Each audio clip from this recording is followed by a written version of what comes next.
আজকে তো 250 কোটি মুসলমান, 60টা মুসলিম দেশ।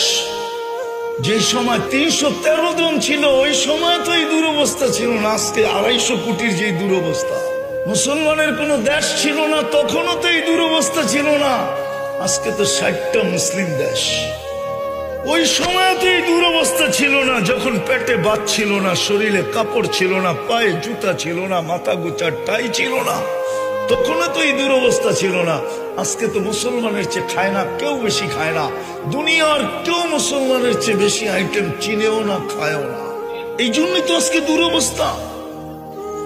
নাইলে আমার যুগ বিয়োগে তো মিলে না, আপনাদের মিলে কিনা জানি না। আমি 14 বছর আগে ফিলিস্তিন দেখছি, 14 বছর আগে এই দুই চোখে দেখছি, এই দুই চোখে, এই দুই পায়ে আমি চষা বেড়াইছি। এই জন্য আমার ভিতর চোখ বিয়োগ মিলে না যে ফিলিস্তিন মাটির সাথে মিশে কি করা, ওইখানে বোম ফাটে কি করা, ইরাক মাটির সাথে মিশলো কি করা, ওইখানে বোম ফাটলো কি করা। ফিলিস্তিনে তো ইব্রাহিম খলিল ঘুমাইতেছে ওয়াদিয়ে খলিলে, আরেকদিকে যদি তাকাই তো মুসা আলাইহিস সালাম ঘুমাইতেছে কাসিবে আকমারে। মধ্যখানে তো দেখি 70 জন নবীর কবর চিহ্নিত।